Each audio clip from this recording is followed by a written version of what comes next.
morning.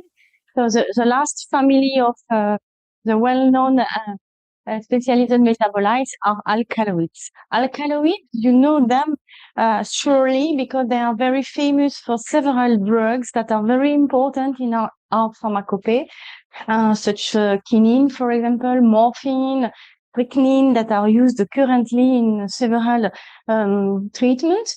But also, you know, caffeine, for example, and theine was also one of the alkaloids, the most famous alkaloids. What are the common point with all of these molecules that show a very diversity of the structure is that in fact they have nitrogen atoms in their structure, and this nitrogen atom could be included in a ring or not, but the idea is that there was one. And here you have some of effects that can be can be used, not effect. Sorry, there is some pharmacological effect that are used in different treatment. Actually, for example, such as analgesic, anti-hyperglycemic, anti-cancer. Lots of molecules that are with anti-cancer activity come from alkaloids. Perhaps you know vincristine, vinblastine, two of very important molecules for lots of type of treatment against several type of cancer. We will have time to discuss about them. And some also have other type of effects such as antiarrhythmic, antibacterial, and also psychotropic. Okay, if you see such as, for example, cocaine and so on. All of these molecules may have direct effect on the health, human health. And these alkaloids, why they are so diverse, they can be classified into different classes. And this classification is based on their chemical structure. Obviously, it's a chemical molecule. And also, we can take in account their pharmacokinetic property, mainly for the those that are used as drugs. So how they have how they act in the human body, and how the time of which they are staying in the body, where, and so on. So there is a lot of known property named pharmacokinetic properties, and also because they come from plants, botanic origins may be taking account to do this classification. What we know now, it's one of the family of which we know lots of molecules, about 1,200 known molecules of alkaloids have been already described and also characterized for their potential biological activity. Then what we observe is that about 20% of the angiosperms that are able to produce some alkaloids, not the same, okay, as we have seen yesterday, they are spike-specific, molecule.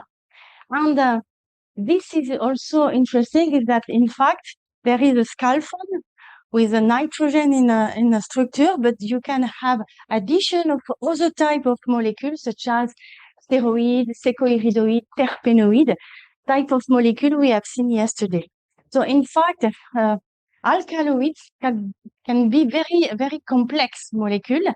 This is why, in particular, it is quite difficult to obtain by a chemical synthesis. So when you have someone that are very important, the chemical synthesis is not completely impossible, but it is too long and they cost so many that it is impossible to imagine to transfer this synthesis at an industrial level. So this is why, for in particular this type of molecule, it remains the only raw material remains the plants. And we have exactly the same problem as it was discussed yesterday. The demand is increasing, but the cultivation of the plants can't be increased as much as it is necessary to have enough molecules. So it is becoming very urgent to develop several biotechnological strategy to produce this type of molecule. And after, I will share with you different examples that concern particularly these alkaloids. So what it is always the case is that allocation of precursor from primary metabolism means that the entrance in the pathway is an amino acid decarboxylase, and we will see that after. So this is all the type in the classification, all the type of alkaloids, and be sure I don't want to describe all of them, just one or two. But you can see that in fact, depending of the structure, include the nitrogen, but also eventually the link with several steroid or other molecules. They have been classified, yes, into these different classes. For today, I just want to focus on 4 families in this group. One is pyrrolizidine alkaloids, because it is one of the family in which we have already described more than 100, about 400 molecules now. Okay, and also tropan alkaloids. Lots of work have been done on this type of molecule, because some of them have a psychotropic effect very strong. They can be used as drugs, but for pharmaceutical application. And also the monoterpenindole alkaloids. You see here that in this group there is a lots of molecules that have been well described, and it is in this group that we found very, very useful anti-cancer molecules such as vincristine and vinblastine. You see 3,000 molecules have been already described, and the particularity is that all of them derive from this precursor, the streptozinine. So as we will see after, this is the main precursor of all these 3,000 molecules. And the last one, here's the group of benzylosocylcholine alkaloids. You see here also very numerous molecules have been already described. And one of the most known is morphine, that it is useful, okay, for different application in medicine. So, pyrrolizidine alkaloids derive from arginine ornithine. You see here that as a precursor, amino acid precursor. Yesterday I explained that lots of this metabolic pathway take their origin from an amino acid, here arginine. And in fact, as I said previously, the first step here, a decarboxylation of the ornithine, okay, to enter in the pathway leading to the production of several intermediates. What it is interesting is that the scaffold structure of this pyrrolizidine alkaloid is here, and the retroniceine is one of the most important intermediates, okay, leading to different, all of these different molecules.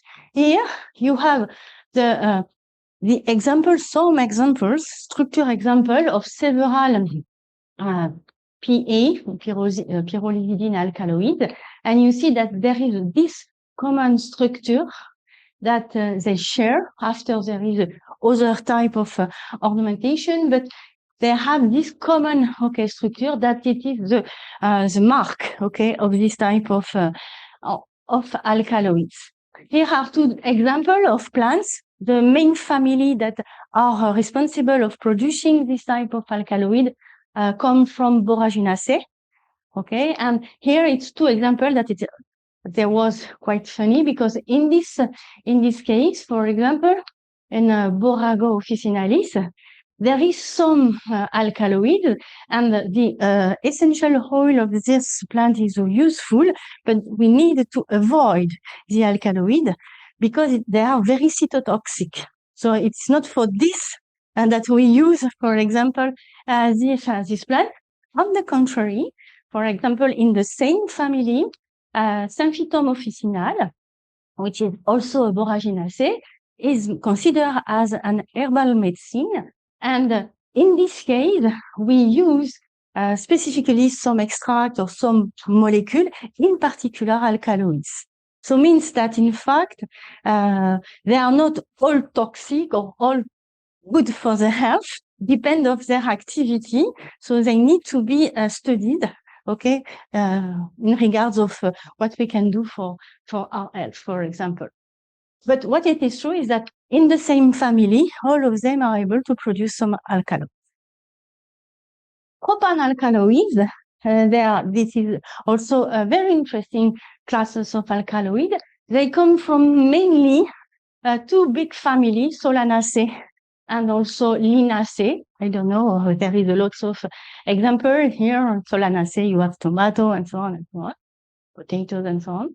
One of the most known is the scopolamine, that it is used also for different applications. And you see here, you have an nitrogen, but this nitrogen is included in a ring. And after there is another type of ornamentation. And what it is interesting is that all of the tropanalkaloids come from also ornithine arginine, but the main common molecules is putrescine. So it's like I showed you before, putrescine is at the origin of several sub-branches that lead to a large different molecule of this family. Perhaps the plant that it is more known to produce this type of alkaloid is Datura officinalis. Be careful if you are close to a Datura, because it's very toxic, and be careful. We are normally very careful with young kids, because it can be a poison for them. But we can use this poison as a drug, so for different objective, parasympatholytic, local anesthetic, treatment of digestive disorder, and also atropine in particular is used as an antidote of anticholinesterase toxin, which is, for example, found in venom of snails, for example. Okay, so that it is what we can do. Monoterpenindole alkaloids. This alkaloids, as it is written in the name, are not only alkaloids, they are combined with monoterpene moiety. Okay, we have seen yesterday what is a monoterpene, and with a group indole that includes the nitrogen molecule. This alkaloids come from the amino acid tryptophan, that it is immediately transformed in tryptamine, and the condensation between tryptamine and secologanine comes from terpene, okay, lead to the production of these common intermediates named streptozidine. And what is shown here is that this molecule is able to produce a very, very, very large amount of alkaloids. And lots of these alkaloids have several biological activities. So it is one of the most important pathway. And also, as we have some teams over the world, my team is working on this particular molecules, and we have now completely deciphered a large part of the pathway leading of a very large number of different type of alkaloids, monoterpenindole alkaloids, and every time we find some new activity of this type of molecules.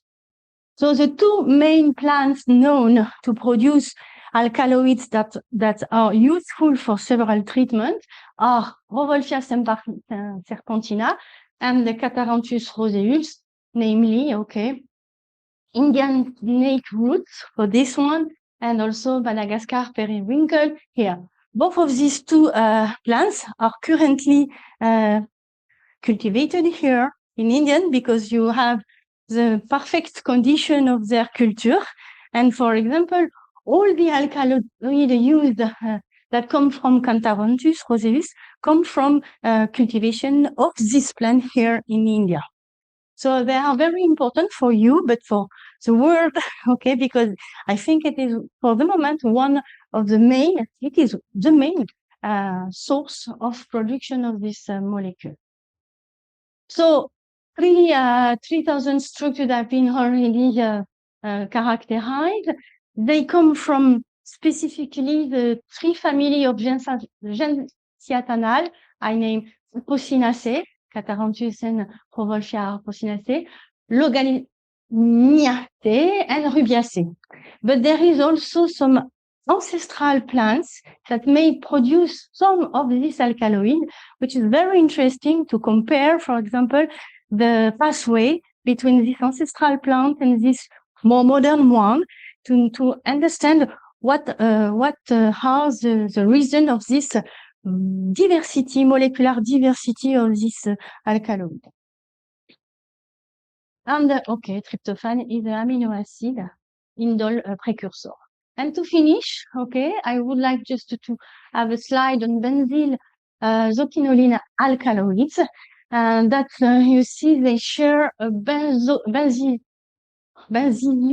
zoquinolide. It's quite difficult to pronounce sometimes. Okay, structure. This is the structure, and in fact, you see that from this very simple scaffold, you can have a very big, large diversity of structure that lead to a very large family, more than 2,600 compounds have been already described. Perhaps the most plant used and studied for this type of alkaloid are Papaver somniferum, because I think it is like Cantharanthus, one of the most known pathway that permit to understand how this molecule can be produced by plants. Okay, so this is the three main classes that perhaps you need to have a little more some idea. But just to finish, alkaloids can be also divided in three categories. The first one is the true alkaloids, such as I show you immediately. But we can observe that if the common property is to have include nitrogen in the structure, there is also other type of molecules that have nitrogen included in their structure. So how we can do the difference between alkaloids and other molecules? It can be very hard sometimes. So this is why there is two other type of classes of alkaloids that are named photoalkaloids. What is the particularity of this one? They're derived from amino acid, but in fact, what happens? The nitrogen is not included in a heterocycle cycle. It's mainly an amine function that have this nitrogen. So it was, sometimes they have the same activity as true alkaloids. This is why we admit to have some similarity with these two types of molecules. And also a third class, which is named pseudo-alkaloids. These classes have don't derivate from an amino acid. Tryptophan, for example, as I show you for MEA. And in fact, they derived from terpenes, sterols, aliphatic acid, nicotinic acid, and so on and so on. And in this category, you can find, for example, caffeine, that it is one of example of this pseudo-alkaloids. So it's just to show you that it is not so easy to characterize every time each molecule as a molecule of alkaloid groups or not, and depend of several properties, but also depend of the pathway that lead to this the biosynthesis of this molecule. So it's always important to have this idea. And here I propose you, I don't want to read the whole, but I propose you a table that summarize, okay, some of very known alkaloid that have been qualified of true protoalkaloid or pseudoalkaloid. Here are the chemical group of the alkaloids and also the amino precursor, when there is one, okay, of this molecule. So you could take time to see and to read all of these two tables that can give you some idea of which are this type of molecules that are included in this type of, in this group. I'm sure that if you read this list, you could have some molecule that you have heard about during your lecture and during also what you different articles in journals and so on. And to finish, this is a part of the pathway. I will discuss this just after. But you can see here that from as you see, always the same thing, photosynthesis, glucose production. And from this one, you have here the 3 amino acids, aspartate, arginine, tryptophan, and tyrosine, that are the initial point of production of this type of alkaloids. For example, we have seen that arginine by putrescine intermediates lead to pyrosinidine alkaloid and tropane alkaloids.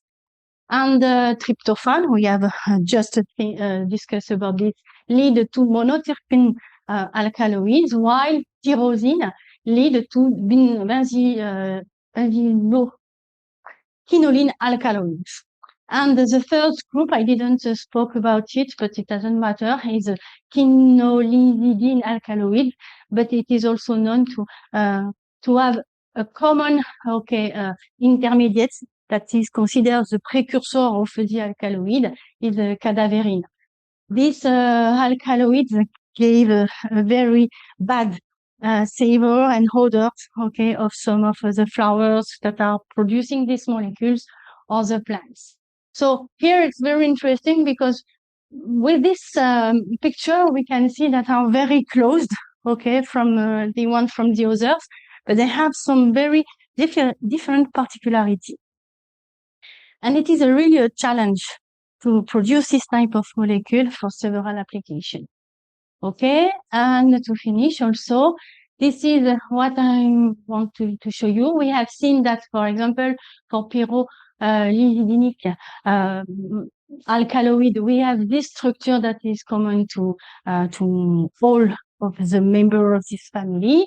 Also for MEA, monoterpene indole alkaloid, it is an indole group that comes from tryptophan, that it is the base of the scaffold of the tropane, it is this one, and so on. So someone asked me the question to see when we have a molecule, how we can know that what type of metabolite it is, and in what category we can classify this molecule. In fact, now there is some identity, chemical identity of specific part that can permit to classify the molecule in one or in another class of alkaloids. Is it okay for all of you? And I have also introduced this table that is a way for you to have an idea of the pharmaceutical industry and medical support used of this particular molecule. Here are the alkaloids, here the plant sources, so means that you can see that we see Papaver somniferum here, Catharanthus here, Revolvia here, for example, and this is the current use of this molecule in our pharmaceutical application. And for all of them, it can be difficult to have enough molecule considering the demand that it is increasing. So it's really a challenge for that. Because what happens is that we can't increase the fields, the surface used for their cultivation, because they are in competition with a plant for food. So we need to find, some compromise situation between plants for food and plants for pharmaceuticals. For this part. And the second part I wanted to discuss with you is this one, because biosynthetic pathway leading to this type of molecule are very complex pathway. In general, it is not only 1, 2, or 3 steps. You have seen just by my last slide that in fact there is lots of step and lots of branch, sub-branch, and so on. So it's really a complex system of this metabolic pathway. But fortunately, I can say that's like that. Each step, each biochemical bioconversion are catalyzed by specific enzyme. And in fact, when we take a look of all the metabolic pathways that have been already described and already characterized, we can see that there is some specific enzyme family that act in all of these pathways. So it's very interesting because by this way, we have a short number of this enzyme family that are really involved in this pathway. So when we wanted to develop some bioengineered process, the main target we have are this enzyme, because with one enzyme, you can have a specific modification. And as the number of the family is quite limited, it's easier, okay, to anticipate which type of enzyme could make this type of chemical modification. The problem is that in each family, there is not only 1 or 2 or 3 genes that encode for this enzyme, but several hundred of genes for all of them, which is a more complex situation. So before to shift to the metabolic pathway and their organization, I wanted to introduce you, okay, the specific families of enzymes that are really more involved in metabolisms. Okay, just to share with you the idea of how it is organized a metabolic pathway leading to specialized metabolites. As we have started to see, there is a first part, okay, that involve primary metabolism that lead to first the precursor, mainly an amino acid. This type of metabolism is completely common to every plant, because these precursors are also precursors for several other primary metabolites. So this is not a specific part of the pathway. Generally, these pathways are very well known. There is no problem of having an idea of each step of this pathway. What it is interesting is that, in fact, they lead to the production of what we call a first intermediate that is common to several plants, mainly by family, okay? And this first intermediate can be taken charge by several enzymes to lead to a second intermediate. Difference between this part of the metabolic pathway with this one is that if this one is general to all plants, this second part is common only to a smaller numerous of plants. Mainly, they are conserved in a family, for example, or in a clade. So this is more strict, okay, to a specific, for example, like Boraginaceae or these others that are able to produce several intermediates. For example, for the alkaloids of monoterpeninol alkaloid, streptozidine is considered as this second, okay, metabolite intermediate. And after, there is a third part of this pathway that are really specialized. Sometimes they are unique. This part is unique in a plant, in a specific species. And this is what we are looking for, because we wanted to know how these second intermediates can lead to the production of a specialized metabolite. So this is the main point when we want to decipher completely a metabolic pathway. And what we see is that, in fact, a large number of these metabolites exist, okay, in the plant kingdom, but only finalement few major pathways lead to their biosynthesis. What I want to propose you today is not only to see the enzymes, but also how this pathway generally, okay, are considered. Because by this way, it is easier for us to try to find some branch or sub-branch that are completely unknown today. So it is exactly what I explained here. The intermediates concern the first different type of scaffold, okay? And after you have some modification of this scaffold that is achieved by different enzyme activity that include carboxylation, oxidation, hydration, and so on and so on. And I propose you to see this type of molecule. And what it is true is that more you have a bigger diversity, molecular diversity at this level than this one. Okay. All of this modification leading to this specialized metabolite. Here, for example, it is represented at least 4 type of modifications, such as hydroxylation, methylation, glycosylation, and acylation. Hydroxylation is the addition of hydroxyl group OH on the molecule. Methylation is the addition of a methyl group, a carbon, okay, with hydrogen. It is, for example, here. And glycosylation, you understand, it is the addition of a sugar. Not only glucose, it can be also rhamnose, whatever sugar can be added. It is, for example, shown here, here, and here. And acylation, it's a specific activity that occurs generally at the end, completely the last steps of the metabolic pathway, and that permits to construct very complex structure, sharing, okay, just to make the assembly, to build, okay, with 2 big systems, so big structure, a bigger one, okay. It's generally more complex than glycosylation, methylation, or hydroxylation. Both of these 4 main activities are the fact of specific enzymes.